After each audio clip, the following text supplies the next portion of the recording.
This thing has been setting for 12 years, literally 12 years.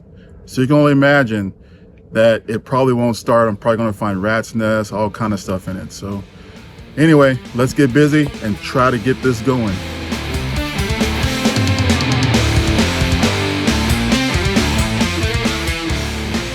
Welcome back to the channel. I have something different for you today. I know, it's a Fox Body channel, but sometimes you gotta show something different too, you know, to help other people out as well. What I have on the side of me right now is a 2001 Chateau RV. It has a Triton V10 in it. And technically it is a E450 Super Duty. So it's a Ford. So I'm still working on a Ford. A longtime friend of mine, Elias, he called me and asked me if I could actually work on this and get it running, because his dad sold his house and he's going to be going to an assisted living facility. So I felt that, you know, it'd be pretty good to be able to give it a shot at least, you know, since I do DIY work anyway on Fords, but I never really liked to work on vans or especially motorhomes because of the fact that the engine is partially in the cab. First thing that I did when I got here is I inspected the vehicle. Inside the vehicle, you know, it wasn't too pleasant because after setting 12 years, there's some mice got in there. What did he say? Things of that nature. So we had to vacuum that out. I tried to start it, it cranked, and it cranked. So had to figure out, well, you know, do we have spark? So what was the best way to do that? Well, I got starter fluid. I mean, brake cleaner will work too, but it's best to use actual starter fluid. So I went and bought a couple of cans of that, exposed the intake, sprayed it in the intake, boom, it started up and ran for like, you know, a few seconds, and then it died. Did that a bunch of times. What that tells you is that you got spark, but what else? You don't have fuel. So anyway, wound up dropping the tank. Let me tell you, the tank on these is extremely heavy. And so drop the tank down, change the fuel pump, because I thought it was a fuel pump, right? That took at least a full day into the night, but we got the fuel pump changed out. Got the tank back up after wrestling that heavy thing back in, got into the van, guess what? Crank, crank, crank, crank, crank, nothing. So then I called Lewis, talked to Lewis for a little bit. We chatted about it. And so we started talking about, well, what could it be? What could it be? And so finally we narrowed it down. So now I'm looking at the inertia switch and I'm going, could it be the inertia switch? That stupid little switch in these Ford RVs is in that passenger side kick panel. So pop the kick panel off, remove the inertia switch, and then I tested it. It was getting 12 volts to it on both sides, so I thought. And so I was like, okay, test light lights up. What else could it be?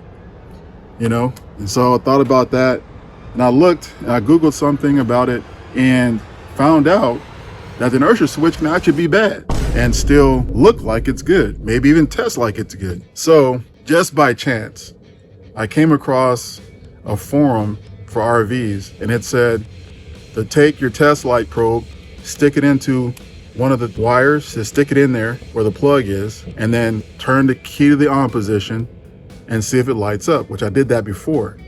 But then it said to also do it while it's actually cranking, okay? To see if you still have a constant 12 volts coming through. So as soon as my daughter turned that key on, it lit up and she started cranking the motor, and I'll be doggone if that thing didn't fire up. It sure did, man. It fired right up. Loved it. It started when I pushed that probe into there. I shut it down in there and the thing started. What the heck is going on? When we used the test light was grounded. So I wanted to be sure it would start up without there being a ground.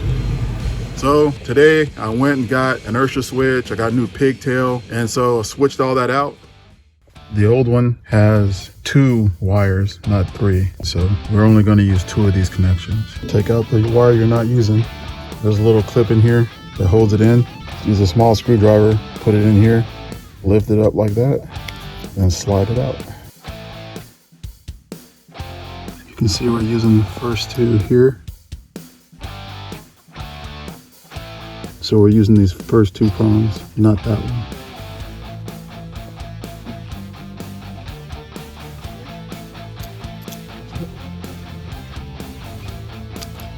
Must be a smaller gauge.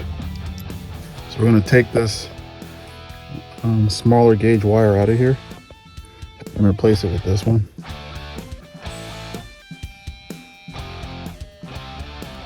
I was gonna use heat shrink, but this already has heat shrink.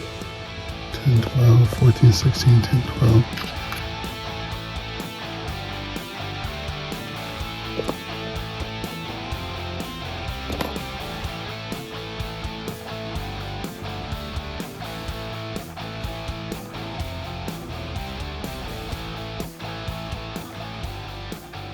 In theory, you want to use a heat gun, but not a lighter. I'm just using this out of convenience.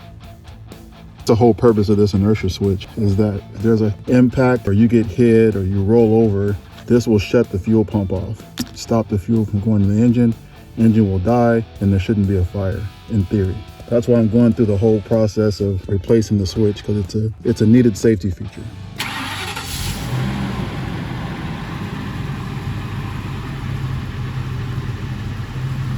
12 years, she's running.